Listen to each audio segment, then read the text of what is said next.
Hello everyone, welcome to Hopeful Moments 1.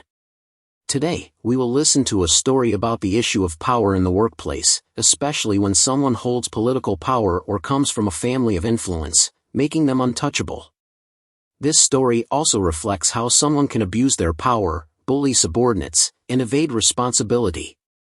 However, when faced with criticism and the consequences, she ends up self-destructing by resigning, only to realize that her self-dismissal is irreversible. Today's story will take you through a surprising turn of events.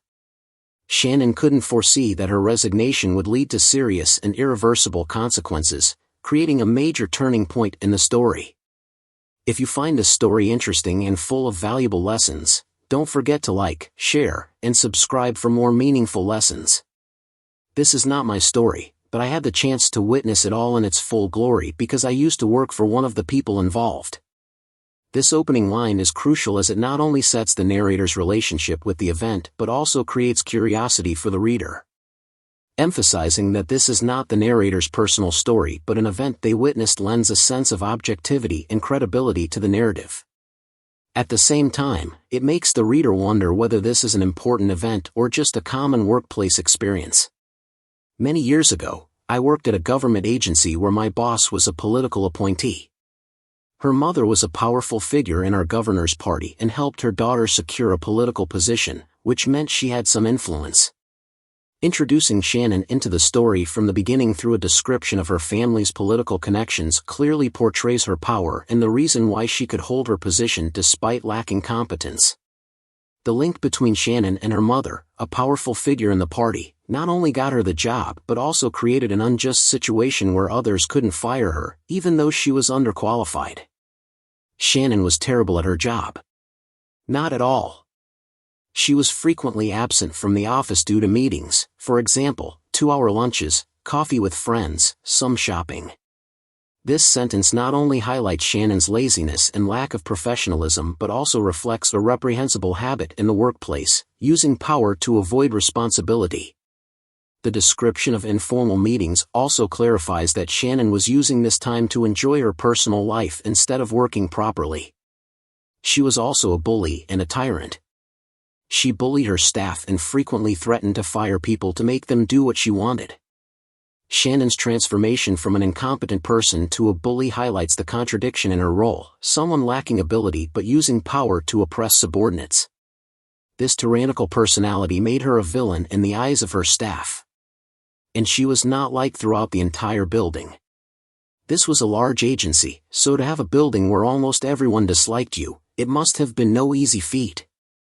Describing Shannon as disliked in a large agency emphasizes her lack of leadership and failure to build workplace relationships. The lack of trust and respect from colleagues created a toxic work environment where power abuse replaced real leadership skills. The problem was that, as a political appointee, she was untouchable. The people who had the power to fire her couldn't because of her family. Even the number 3 person in the agency couldn't do anything, and he was a political appointee too. This sentence makes it clear that, even though Shannon wasn't qualified for the job, her political power from her family made her untouchable. This created a major injustice in the workplace, where someone who lacked competence could still hold their position just due to their powerful connections. But after a year of mysterious meetings and absences, her excuses began to catch up with her. The agency director removed her from her job and assigned her to manage special projects. Anyone who has worked in a corporate environment knows that people are given special projects because they are largely incapable of doing their previous job. They aren't fired, but they no longer have any power. This is an important shift in the story, as Shannon is stripped of her power and moved to a figurehead position. This change isn't an official dismissal, but it's clearly a sign of being sidelined with no authority. For a while, she seemed to get the message. She improved her attitude, didn't have any more mysterious meetings, didn't disappear from the building for 2 hours, and treated people a little more kindly.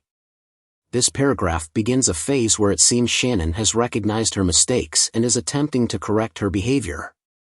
Her effort to improve her attitude, stop attending mysterious meetings, and reduce prolonged absences shows an attempt at self-adjustment, possibly because she recognized the scrutiny and negative reactions from her colleagues. However, from a psychological perspective, this could be seen as a form of surface change, where she only temporarily responds to criticism rather than making long-lasting changes to her habits. This also points to a reality that sometimes people only change when they feel threatened or need to protect their position. Of course, this didn't last and Shannon returned to her old ways. This sentence asserts that Shannon's change wasn't sustainable. Instead of changing from within, she only stopped her bad habits when external pressure forced her, and ultimately, she reverted to her old ways. This may reflect a facet of human personality where people fail to stay motivated or committed to improving themselves, only changing in response to conflict or temporary reactions. This also makes the story more relatable, as many people in real life experience temporary changes before falling back into their old habits. At that time, we had a new deputy director, let's call her Tricia, who was also a political appointee. She was second in command in the entire agency and was excellent at her job. She was very serious about her work. Tricia appeared as an ideal role model in the workplace, someone capable, serious, and committed to her job. The fact that she was also a political appointee shows that while political power can protect some people, like Shannon, Tricia used her power to perform her job seriously, with no tolerance for shortcuts.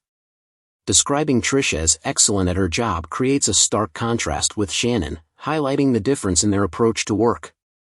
She had access to Shannon's electronic calendar and saw what Shannon had been doing. She then checked the security logs to see when Shannon was present and absent from the building. This paragraph shows that Tricia was not only serious but also very meticulous and cautious in her work. Her checking the electronic calendar and security logs was a transparent and reasonable action, demonstrating that Tricia wasn't just relying on surface information but was delving into details to understand the real situation. She conducted a thorough investigation, an important step in making a rational decision instead of relying on rumors or assumptions. This marks a turning point in the story, where Tricia becomes the person capable of controlling and solving the problem in a reasonable way. After a short investigation, Tricia emailed Shannon with a list of dates and asked, "Can you tell me more about these meetings? And why have they been so long?" Shannon could not accept this. How dare Tricia question her integrity? This was unacceptable. The story shifts to a tense situation as Shannon, instead of accepting Tricia's questioning constructively, reacts aggressively and defends herself in an extreme manner. This is a typical response from those who don't want to face the truth about their actions and often display arrogance, unwilling to admit their mistakes. Shannon's actions highlight her stubbornness and unwillingness to learn from her mistakes. This overreaction also indicates a lack of maturity in emotional management and problem solving. It was so embarrassing that Shannon wrote a resignation letter and threw it down on Tricia's desk. She would make Tricia realize. Shannon's action shows helplessness and emotional immaturity, as she chooses a negative response instead of trying to solve the problem rationally. Throwing the resignation letter on Tricia's desk could be seen as an outburst of anger, impulsive and thoughtless, wasting an opportunity to confront the situation in a more mature way. After a few hours, Shannon had time to reflect on what she had done. She remembered that she had a 1-year-old child at home. She also remembered that her husband was an unskilled truck driver, earning $8 an hour. And she remembered that she was the primary breadwinner for the family. After an initial violent reaction, Shannon had time to reflect and realized the seriousness of the situation. Her recalling her family responsibilities, especially her role as the primary earner in the family, shows that in times of crisis, people often turn to family as a source of motivation and drive to change. This is a key moment in the story, as Shannon faces the truth about her actions and realizes that her career not only affects herself but also impacts her loved ones. She returned, bowed her head to apologize for her attitude, saying she would try harder and asked Tricia if she could please take back the resignation letter. In this moment, Shannon not only recognized her mistakes but also expressed sincere regret through her apology. The image of her bowing her head in apology creates a powerful scene of humility, something that is very difficult to do in many situations, especially for someone who was previously known for bullying and manipulating others. She not only apologized for her behavior but also expressed a determination to improve, through her promise that she would try harder. This is a signal that Shannon, although she may not have fully changed, has begun to recognize her responsibility. However, the request to take back the resignation letter carries a notable nuance. Shannon didn't simply realize her mistake, she also wanted to return to her previous safe state, hoping that retrieving the letter would correct part of the mistake and salvage her job. This reflects a common aspect of human behavior. When facing failure or mistakes, people often wish to return to a moment where they could change their decision, but sometimes irreversible actions are the important lessons. Tricia said, "Oh, I'm sorry, you're too late. I've processed the letter and sent it to HR already. I'm afraid I can't undo that." Tricia's response in this situation is very significant, not only because of her determination but also because of how she smartly and strategically asserts her power. The reply "you're too late" is not just simple, it is a statement of decisiveness, showing that Tricia doesn't just enforce discipline but knows how to assert her authority. She had already acted, not giving Shannon the chance to come back or amend anything. She had processed the resignation letter and sent it to HR, showing no sign of forgiveness or leniency. This is a crucial turning point in the story, marking the transfer of power from Shannon, who held political power thanks to her family, to Tricia, who held real power through her competence and professional integrity. Do you remember in the movie The Incredibles when Mr. Incredible fought the giant-footed ball? The ball was powerful and indestructible, the only thing that could defeat it was itself. Shannon, despite being a powerful figure for a long time, was ultimately defeated by her own actions. The giant ball in the movie couldn't be defeated by any force other than itself, just like Shannon, who seemed untouchable due to her family's political power and position, was dismissed by her own actions. This is a strong comparison, emphasizing the irony and depth of the situation. Shannon lost her job not because of anyone else but because of her past behavior. This is that moment. The political appointee who once seemed untouchable has now been dismissed by the only person with the power to do so, herself. And instead of protecting her or doing something good for her, Tricia didn't undo Shannon's self-dismissal. She let Shannon harm herself. This section vividly depicts Tricia's irony and satisfaction as she watches Shannon self-destruct. Rather than intervening to save Shannon, Tricia lets her face the consequences of her past actions. This is a turning point in the story, where Tricia not only demonstrates her authority but also makes a decisive decision, unaffected by emotions. This action makes Tricia the ideal role model of a fair and steadfast leader, one who not only removes a negative character but also sets an example of fairness in the workplace.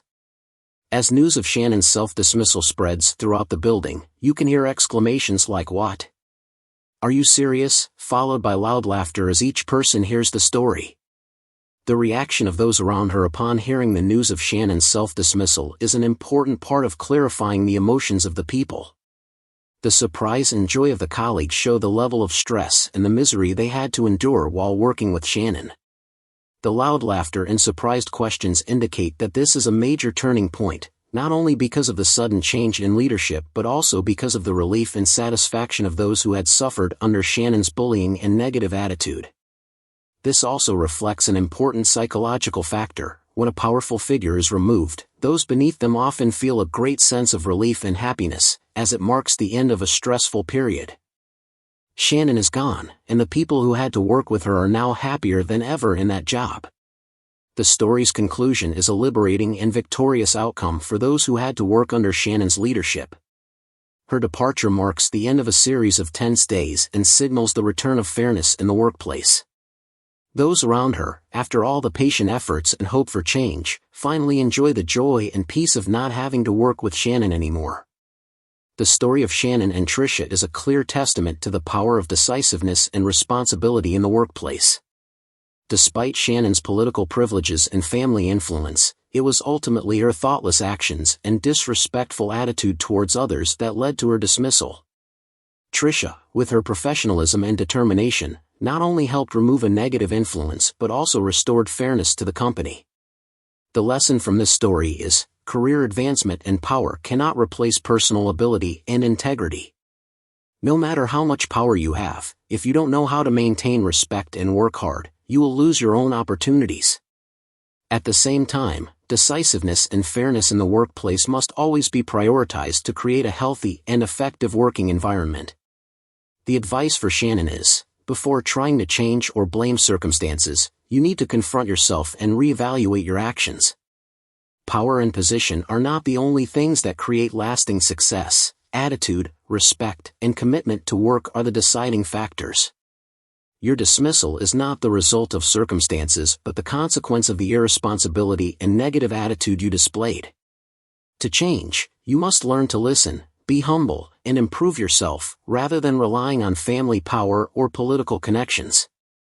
Learn to appreciate your work and the people around you, as they are the key elements that will help you succeed in your long-term career.